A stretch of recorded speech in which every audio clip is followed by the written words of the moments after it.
Sukunatdagi sir 11-qism. Kuz asta-sekin qishga almashdi. Havo sovidi, daraxtlar yalang'och qoldi. Lekin ichimdagi og'riq avvalgidek emasdi.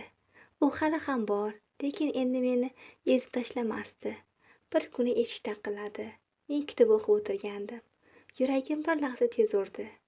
Sekin o'rnimdan turib, eshikni ochdim. Kamron. U jim turardi, ko'zlari charchagan, lekin ancha tinch. "Salom", dedi u sekin. "Salom". Bir necha soniya sukut. "Kir", dedim oxiri. U ichkariga kirdi va atrofga qarab, "Hammasi o'zgargan", dedi. "Ha, qalaysan", dedi u. "Yaxshiman, rostdanmi?" Men yelkamni qisdim. Harakat qilyapman. U bosh irg'adi, men ham. U stulga o'tirdi, qo'llarini birlashtirib o'tirardi. "Men", dedi u, "seni uzr so'rash uchun keldim." Men unga qaradim. "Nima uchun?" U achchiq kuldi. "Hamma narsa uchun. Bu yetarli emas, Kamron." "Bilaman", dedi u darrov, "lekin boshlanishi." "Men o'zimni o'yladim", dedi u. "Haqiqatdan qochdim, seni ham shu ichiga tortdim." Men sekin bosh irg'adim. "Ha, va Azizni ham." Bu ism aytilgani xonadagi biroz o'zgardi.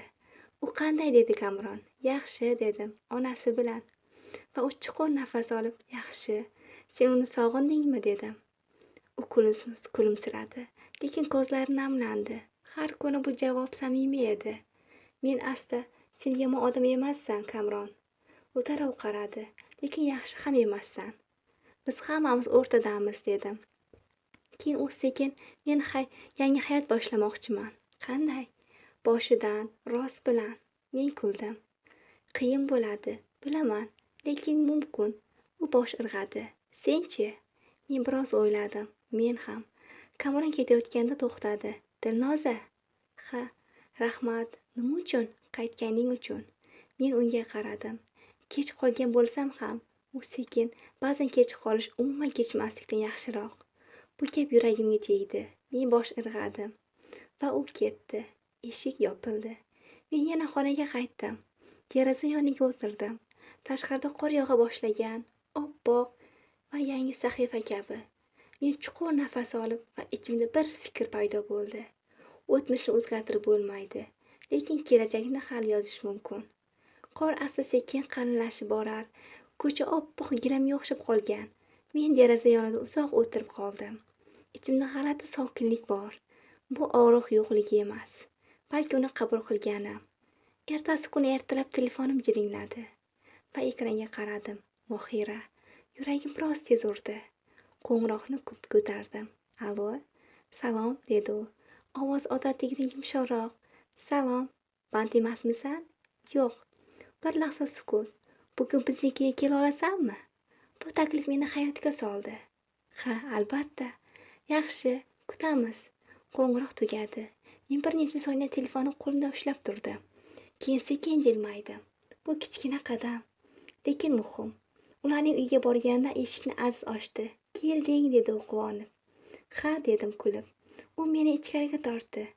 "Onajon, Dilnoza opa keldi." Mohira oshxonadan chiqdi.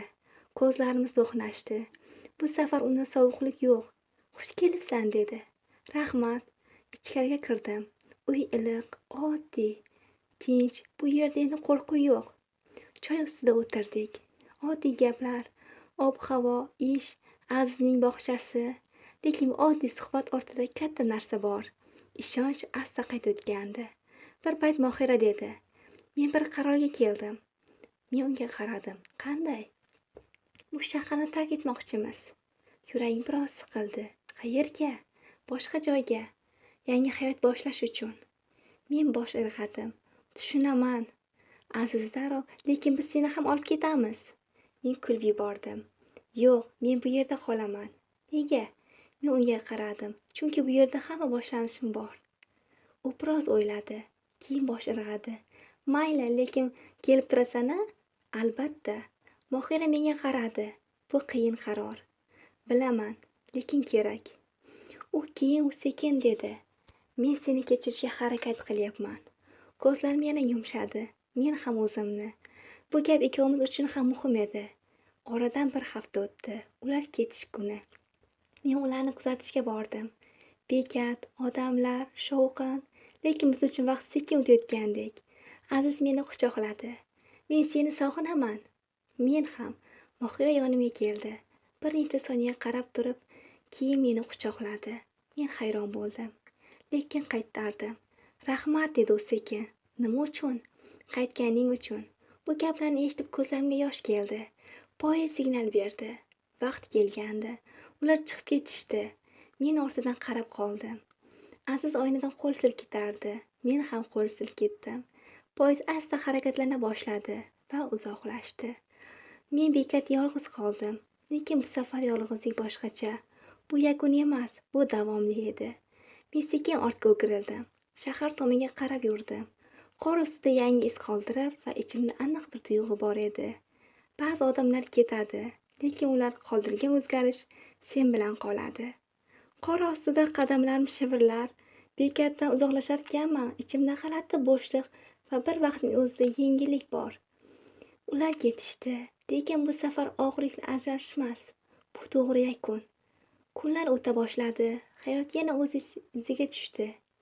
Ertalab ish, kechqurun uy, oddiylik.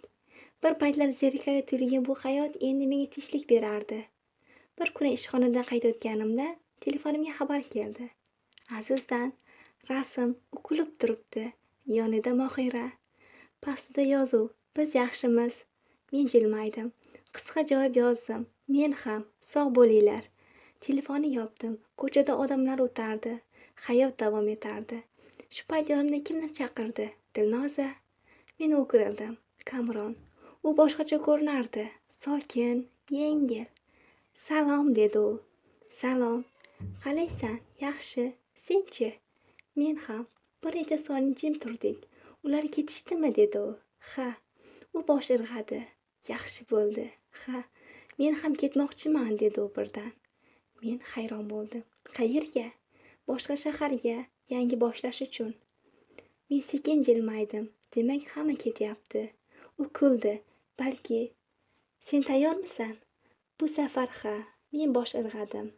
Yaxshi. U bir lahza menga qarab turdi. Senchi, qolasanmi? Men atrofga qaradim. Bu shahar, bu ko'chalar, bu xotiralar. Ha, dedim. Men qolaman. Nega? Men sekin javob berdim. Chunki men qochishni to'xtatdim. U boshini irg'adi. Bu eng to'g'ri qaror.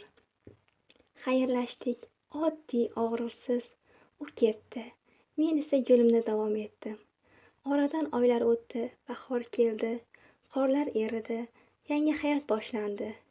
Men bir kun yana o'sha parkka bordim. Kuzda Aziz bilan o'tirgan joy, endi daraxtlar yashil, havo iliq. Men o'rindiqqa o'tirdim, ko'zlarimni yumdim. Chuqur nafas olib, ichimda sokinlik bor edi. Endi o'tmish meni quvlamas, u bilan men edi, lekin meni boshqarmadi. Telefonim yana titradi. Yangi xabar. Noma'lum raqamdan. Yuragim bir lahza tez urdi. Sekin ochdim. Faqat bitta jumla. Sen o'zgarding. Men bir zum qotib qoldim. Keyin sekin atrofga qaradim. Hech kim yo'q.